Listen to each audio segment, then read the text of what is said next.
સવાલ એ છે કે ગુજરાત સરકારે આ પાર તાપી નર્મદા રિવર લિંક પ્રોજેક્ટને રદ કરી નાખવાની જાહેરાત કરી છતાં પણ હજુ આદિવાસી સમાજના લોકો અને કોંગ્રેસના નેતાઓ વિરોધ કરી રહ્યા છે અને એના ભાગરૂપે આ મહારેલીનું આજે ધરમપુરની અંદર આયોજન કરવામાં આવેલું છે।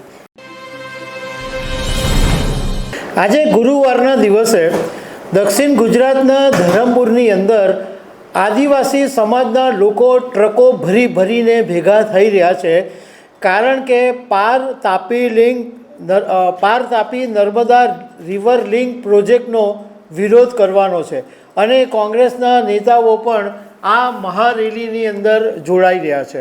સવાલ એ છે કે ગુજરાત સરકારે આ પાર તાપી નર્મદા રિવર લિંક પ્રોજેક્ટને રદ કરી નાખવાની જાહેરાત કરી છતાં પણ હજુ આદિવાસી સમાજના લોકો અને કોંગ્રેસના નેતાઓ વિરોધ કરી રહ્યા છે અને એના ભાગરૂપે આ મહારેલીનું આજે ધરમપુરની અંદર આયોજન કરવામાં આવેલું છે। તો આના વિશે તમારી સાથે વાત કરીશ। મારું નામ રાજેશ શાહ છે અને તમે જોઈ રહ્યા છો ગુજરાતના સૌથી મોટા ડિજિટલ ન્યૂઝ પ્લેટફોર્મ ખબરછે.com। ઘણા વર્ષો પહેલાં આઈ થિંક 2022 વખતે ગુજરાતના મુખ્યમંત્રી ભૂપેન્દ્રભાઈ પટેલે આ પાર Tapi Narmada river link project હતો એને રદ કરી દીધો, કારણ કે આદિવાસીઓનો બહુ મોટા પાયે વિરોધ થયો હતો અને એ પછી આ જે વિરોધ હતો એ એકદમ શાંત પડી ગયો હતો। પરંતુ તાજેતરની અંદર એક એવી ચર્ચા ઊભી થઈ કે સંસદની અંદર પાર તાપી નર્મદા રિવર લિંક પ્રોજેક્ટનો એક DPR રજૂ થયો અને એને કારણે વિવાદ ઊભો થયો। એ પછી કેન્દ્રીય જળશક્તિ મંત્રી CR પાટીલે નવસારીની અંદર આ વાતની ચોખવટ પણ કરી કે આવો કોઈ પણ DPR લોકસભામાં રજૂ થયો નથી અને લોકસભાની અંદર આવા DPR રજૂ થતા પણ નથી। એમ છતાં આજે ધરમપુરની અંદર એક મોટી રેલીનું આયોજન કરવામાં આવેલું છે। હવે હું તમને સાથે સાથે આ જે પાર Tapi Narmada river link project શું છે એના વિશે વાત કરું તો 3 નદીઓના નામ છે।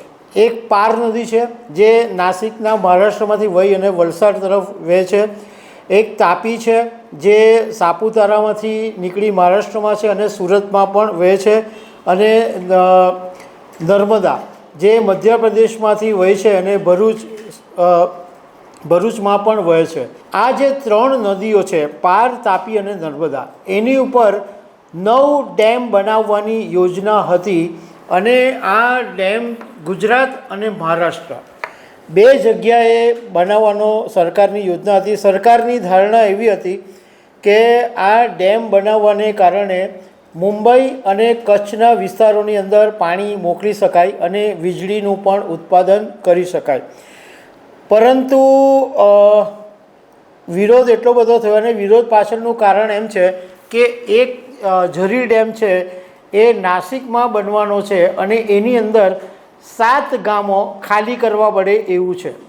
ધરમપુરમાં મોહન કાવચડી ડેમ બનવાનો હતો, જેમાં 12 ગામોને ખાલી કરવાના હતા। ધરમપુરમાં પોખેડી ડેમની નીચે એક ડેમ બનવાનો હતો, એમાં 13 ગામ ખાલી કરવા પડે એવા હતા।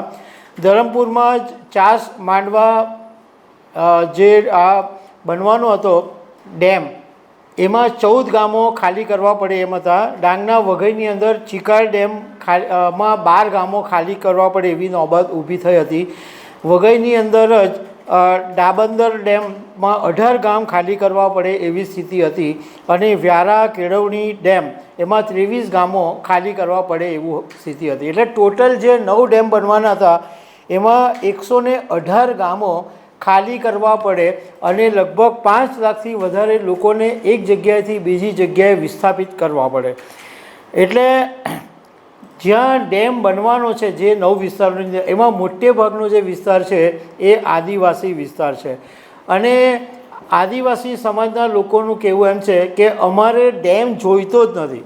અને ધરમપુરની અંદર પણ આજે આ જ મુદ્દા ઉપર મહારેલી નીકળી અને કોંગ્રેસના નેતા અને વાંસદાના ધારાસભ્ય અનંત પટેલ અને અમિત ચાવડા ગુજરાત પ્રદેશ કોંગ્રેસ પ્રમુખ એ આ રેલીમાં હાજર રહ્યા અને આદિવાસીઓનું કહેવું એમ છે કે 35 વર્ષ પહેલાં આવી જ રીતના મધુવન ડેમ બનાવવામાં આવેલો અને આજ સુધી વિસ્થાપિતો હજુ અટવાઈ રહ્યા છે, હજુ એમને જગ્યા નથી મળી. એટલે વિસ્થાપિતોને એ બાબતનું ટેન્શન છે કે સરકાર જાહેરાત કરી દે પરંતુ એમને વિસ્થાપિત થવા માટેની કોઈ જગ્યા ફાળવવામાં નથી આવતી. એટલા માટે આ જોરશોરથી વિરોધ થઈ રહ્યો છે. તો દર્શક મિત્રો, આવી અનેક વાતો સાથે અમે તમને મળતા રહીશું. Thank you very much.